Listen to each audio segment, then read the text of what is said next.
I'm not certain that there is an open mind in the Israeli government at this stage to declare the end of the war at a time when it seems to be obvious that Hamas was not eliminated completely. There is still Hamas around. They are negotiating, they are shooting, they are killing Israeli soldiers, unfortunately.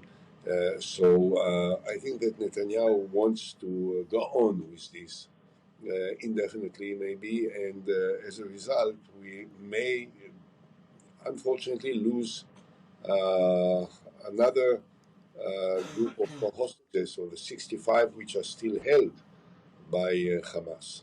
And I don't see an end to this presently. Israel's cabinet will meet to discuss the ceasefire deal with the country's bitter enemies, Hamas. Overnight, Benjamin Netanyahu was saying that Hamas was backtracking, but a deal does seem to be holding at the moment. We are going to talk now to Ehud Olmert, who is the former Prime Minister of Israel. He oversaw the aftermath of Israel's withdrawal from Gaza back in 2005, and he joins us now. Good morning to you. Hi, good morning.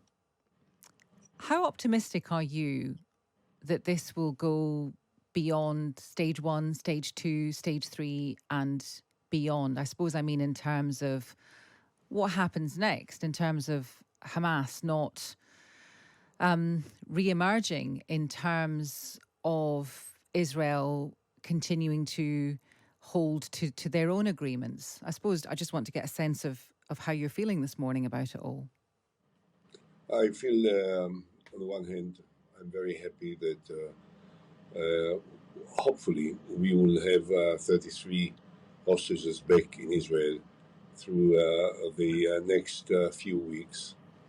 But I'm not certain that there is much more to be happy about.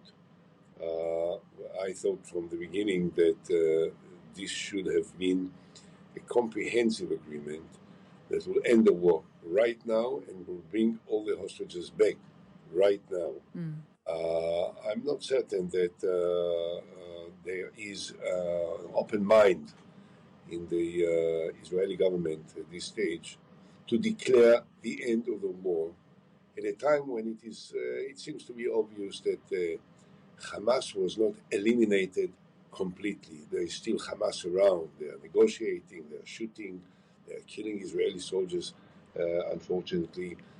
So I think that Netanyahu wants to go on with this indefinitely, maybe, and as a result, we may unfortunately lose another group of hostages, or the 65 which are still held by Hamas. And I don't see an end to this presently. So it may be that this deal has been not rushed through, because we've seen this deal, I think, since May, but in its current state, it's kind of being rushed through, perhaps because of the handover of power in America. But at the same time, I'm sure you're aware that Donald Trump wants this ended. He wants it sorted. He does have the ear of Benjamin Netanyahu. So surely he will be able, well, you would think he would be able to impress upon Netanyahu that this has got to be done decisively now. Look, we are trying to understand and to anticipate and to analyze Trump. I'm not sure that we are capable of doing it. I don't think that there is a complete certainty as to what he wants, and that he knows exactly, considering all the complexities and the different aspects, he knows precisely what he wants to achieve. Probably he had an enormous impact on Netanyahu's decision to approve of the deal that he himself offered in May 2024, but then he forgot about it and he didn't cooperate in trying to implement it.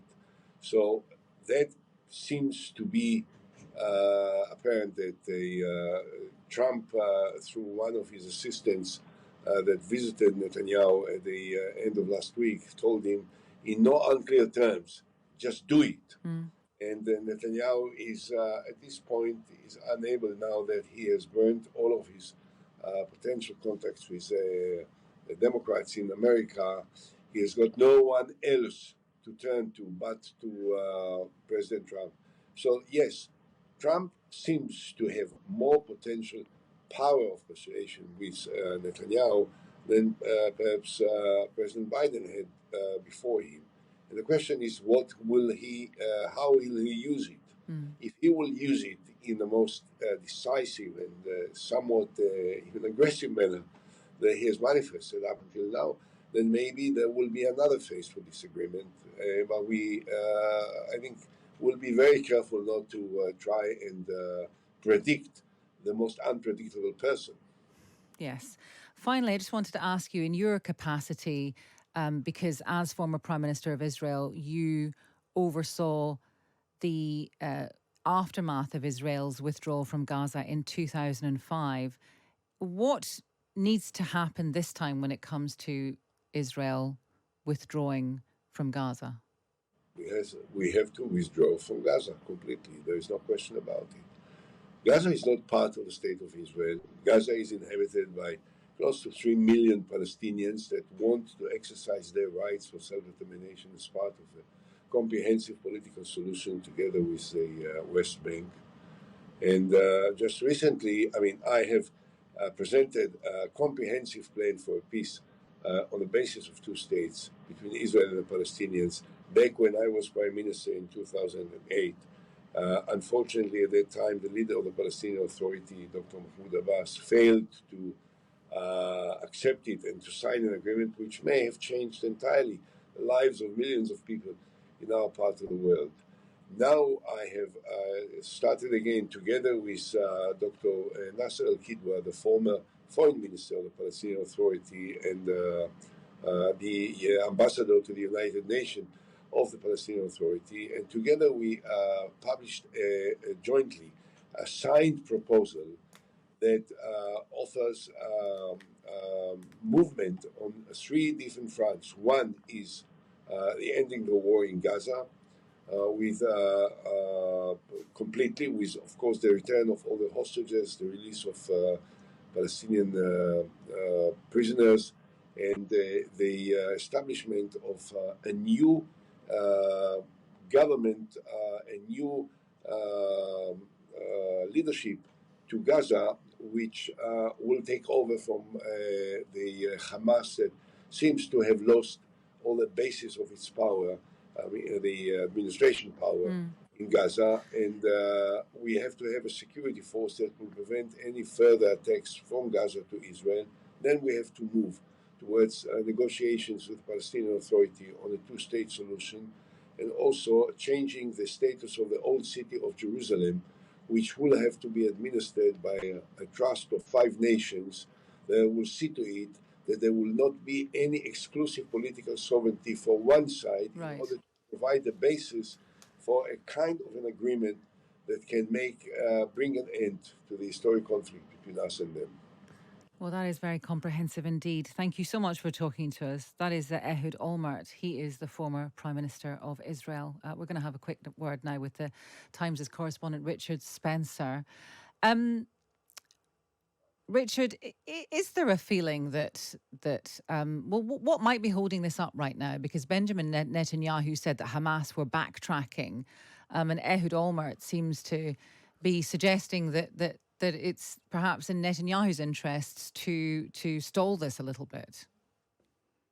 Yeah, backtracking is there's just the vocabulary around all this is very complicated, and I don't think that's what's happening here. I think that both sides have had to make massive compromises around the central issue. I mean, which is whether the war can continue. I mean, that's the point here, and it was very clear that what was announced last night was a hostage and prisoner exchange. I mean, the Qatari Prime Minister who announced it actually said that, and said that the negotiations for a permanent ceasefire continue.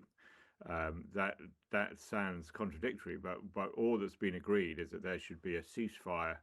All that's been agreed irrevocably is that there should be a ceasefire while these three phases continue of the exchange of prisoners, hostages, and bodies. So both sides, I think, want to sort of hold little bits of, the other side aren't being arguing in good faith arguments, and hold them out there in case things go wrong in terms of negotiating an end state. They both also have constituencies to satisfy, and Israel does have this group of ministers from the far right and MPs, members of the Knesset on the far right, who are against a peace deal at all, want Israel to carry on hammering Hamas until, as they say, Hamas are defeated, and they ultimately don't want any deal that involves the status quo in Gaza and the West Bank, because they want to. They have different plans for certainly for the West Bank, and in part for Gaza as well, than this deal envisages. So I think there's a lot of words that are being used to set up